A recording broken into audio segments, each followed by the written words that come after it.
everybody, and welcome back to another episode of Departments of Articulation. My name's Dave, and happy Thanksgiving to all my American viewers. I hope it's a safe and fun holiday for all of you. So today we're looking at the Neca Cinemachines Hunter-Killer tank from Terminator 2, or should I say Terminator 2 3D. Now this is number 9 in the line. I do have number 8, but I'm a huge fan of the Hunter-Killer tank, so we're going to look at that first, and next week we'll do the aerial Hunter-Killer. For the size, it is 6.5 inches long, and a little over 3.5 inches tall. It's a beast!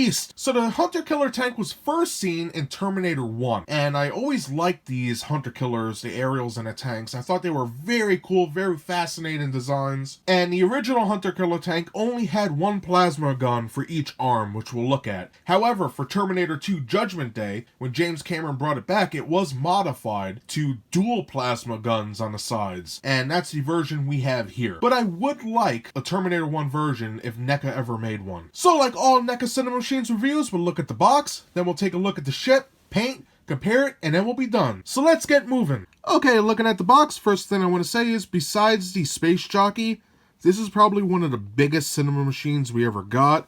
In front we have number 9, Hunter-Killer tank, Terminator 2 Judgment Day 3D, nice little hologram sign, window with our ship, and the photo in the back, it's hard to make it out, but it's like the future war. We can see some plasma, lasers going here, explosions and whatnot. On the top, more stuff, Cinemachines, very basic, nice little design here. And I like how all the boxes, no matter what it is, they try and keep it similar with every other line.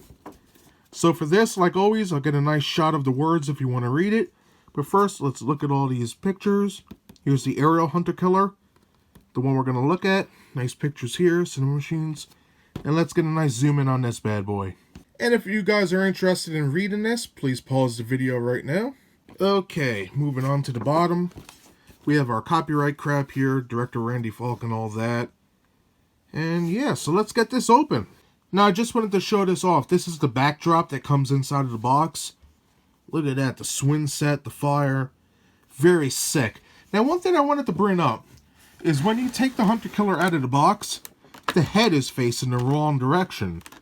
And I don't know if they did that on purpose. I don't get it. But anywho, pretty nice packaging, nice and safe. So let's get this open and look at the model. Having the Hunter-Killer out of the box, all I can say is holy guacamole, NECA did an amazing job with this. And I really mean that, and it's not just because I'm biased and love Arnold Schwarzenegger movies growing up.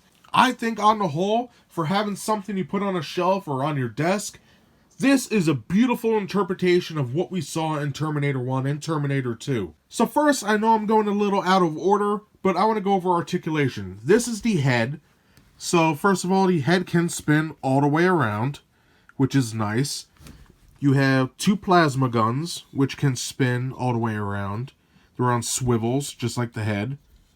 Now, what I would have liked personally is if these tilted up and down, but they do not move, which is a shame. And that's all the articulation for the top. Now, here we have the treads. And you can see each one has 3 wheels, and they rotate, and the treads actually move as well. So that's 3 wheels. We're looking at a total of 12 wheels with movable treads, which is fantastic. And now this piece actually can move up, and it's hindered, but that's real nice. You could get this in some great poses, especially if you're good at making a diorama with all those skulls everywhere. I think you have a lot of possibilities with this. So let's take a look at the mold now. Alright, looking at the mold, this thing is way bigger than the items I usually review, so forgive me, but here we go. So right on the head, we have some nice lines in here. Very cool. I love the angles. Just a nice job. And the paint helps it out a lot. Really cool on that head. And my favorite part of the head is all the eyes and sensors here. Now, in the film, they had like spotlights and stuff too. It would be cool if that was painted in, or if they had a light up feature. But it is what it is. Coming down to the arms and pylons here. Very nicely done. Nice angles. And I like how it's bordering on industrial looking and organic a little bit. Or aerodynamic, I should say. Nice curves, but also Nice lines as well. That goes with the same on this side as well. Pretty cool. Like all these little recesses in there. Nice lines. Pretty badass. Now for the guns, we have a lot of detail here. As we can see, nice little recesses, especially on the gun itself. We have 2 barrels. Now, I always thought these barrels were longer, but pretty nice regardless. You can see some detail on the tops. Again, on the side, let me turn it. Pretty cool. And underneath, it is detailed a little bit as well. Nice. Now for the top here, we have some lines here and there, but basically it's a little blah on the top. But I think it came out decent, especially with that paint. Now this section. Now, when I was a kid seeing this, I always thought it was just like an armor piece. But when I finally got this, and after watching the films a couple times, they're actually arms. How awesome is that? Now, mine are a little warped. They should be straight, but I can't even move these things. They're pretty hard. But look at that. Very nice. We have, they don't move or anything, but it should be like a joint here and a joint up there. Nicely detailed, though. Let me get a shot of that right here. Nice little details leading up. Pretty awesome. And right here we can see a couple claws. I guess it would move and then use these sort of like an insect and move stuff and rubble out of the way. Pretty cool. Now for the front, we have some nice designs here. Pretty cool. And for the back, very similar. Nice rounded section with some good lines and recesses. Pretty awesome. For the bottom, we have our copyright crap, like always. And it's just curved. No details, really. But pretty cool. Now, for the sides of the treads. I love this detail. Very nice. Little circles, rectangles, squares, all that stuff. Especially right here. Nice. And for the wheels, we have, like I mentioned, 3 moving wheels. And then we have all these little ones, too. And I just love the scene in the movie when this is rolling over all the skulls. Very nice. And of course, there's no wheels here. It's hidden. So, what are you going to do? Minor flaw. And then the treads themselves, they're pretty detailed. They're rubber. And we have like a M shape in the center. And then our traction on the sides. Pretty decent. Okay, and before I get to the paint, one last thing is right here underneath the arms, we have some detail as well. So nice touch there.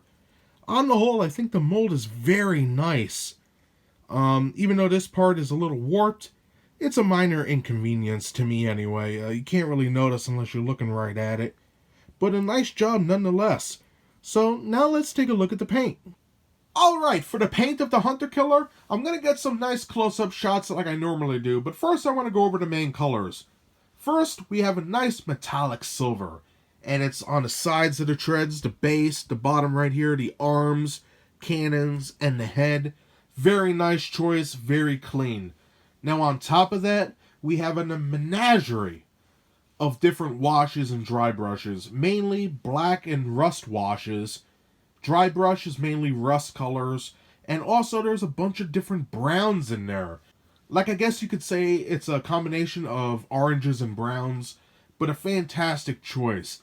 Now what all this paint does is make this Hunter Killer tank look battle worn.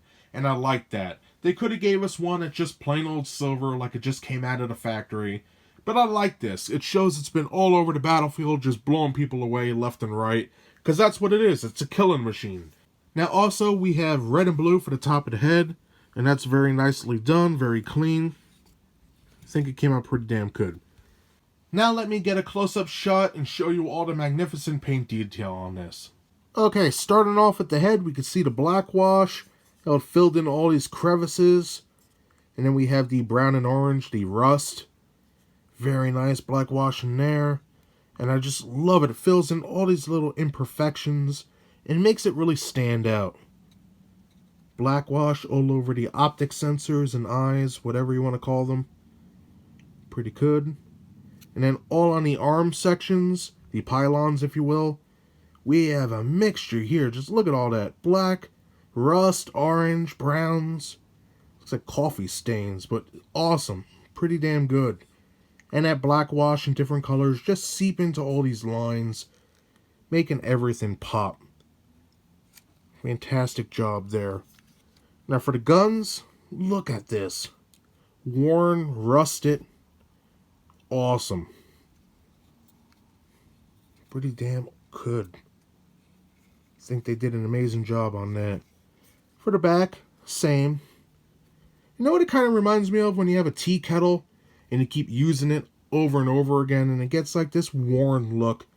That's what it sort of looks like to me, like burnt metal. And the light still glares on it, so that's pretty good. Nice black wash on the back of the head. And here we have the dry brushing, mixed in with some washes here and there. You can see all the brush strokes, especially right here. Fantastic job. Especially on the base. Nice black washes filling in all those crevices. Now for the side of the tread, the armor here, or I guess we could say the engines are. Nicely done here. Black wash is doing its thing. Then we have light brown and orange. Just put in key spots to make it stand out. But one of the cooler parts is the wheels. Look at all that nice paint. Just filthy, rusted, like it's just running constantly. Pretty cool. I think that it's a nice touch. Now, they could have left regular black treads, however, they painted it. It's a mixture of different colors, but to the eye, it just looks like a nice tan or a light brown. Pretty cool. A little heavy in some spots, less in others. And that just makes it look more realistic, in my opinion. Pretty cool. And that's the same for all the treads. Now for the bottom, it's not really too painted, but we do have a little black wash here and there. But we can see it's definitely more clean, more metallic. And then of course, just again, the red and blues. I think it came out very nice and clean. And that does it for the paint. I think it's an amazing job. Nicely done. Everything, including these arms, is painted nicely. I think it's well worth the money. A nice piece. So, now that I'm done talking about the mold and the paint, let's compare this bad boy, and then we'll be done. For a little size comparison with the Hunter Killer tank here, I have it next to the Aerial Hunter Killer. Very nice model. We'll look at this next week.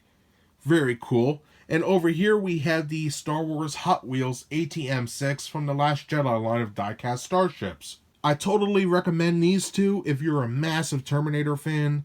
They are amazing pieces. And that does it today for my review of the Neca Cinemachines Hunter Killer tank from Terminator 2 3D. So if you've been collecting the Cinemachines line, this is number 9. Now this ship itself is 6.5 inches long and a little over 3.5 inches tall. It is a beast. Out of all the ships and vehicles I collect, this is probably up there as one of my favorites. As a kid, I grew up watching Terminator all the time, and I'm so glad NECA finally made one of these, because let's face it, it ain't like you see Hunter Killers out all over the place. They did make one as a micro machine, but this is one I'm proud to have in my collection. Now I'm going to keep this short and sweet. I love this thing! The detail, amazing, the paint, my god! All the rust and browns and different types of shades and washes make this thing look like it's been in the heat of battle and it's still chugging on, a juggernaut of death. Now, for the moving parts, the head can rotate, the gun turrets rotate. We have 12 wheels that spin with rubber treads, and each section also can go up and down, and that is amazing. Now, it does not come with a stand, which almost got it a con. However, if you're good at making customizable bases and dioramas, the possibilities with this thing are endless. Now, the last thing I'm going to bring up is the weight. It is very heavy compared to other ships I own or vehicles, and I like it for that. It makes it feel like it's worth the money. And usually a Cinemachine ship is around $20-something, $22, $23. This, however, was around $30. I believe it was $29.99. And I got mine from Big Bad Toy Store, but at Toys R Us, you know, they're 29 bucks. So I recommend this robot for anybody who's a fan of Terminator or Terminator 2, or if you're a fan of just machines in general. This is a very nice piece. And also, isn't it kind of weird they never made one of these? With the hunter-killer planes and the drones and the backpack bots with the treads and all that. I guess it's only a matter of time they make one of these in real life, and when they do, what a horrible day that will be. So anyway, that's all I have to say about this review today. I hope you enjoyed. If you did, hit that like button, and if you'd like to see new reviews every Thursday, subscribe. Again, thank you so much for watching, and have a happy Thanksgiving. Bye, everybody.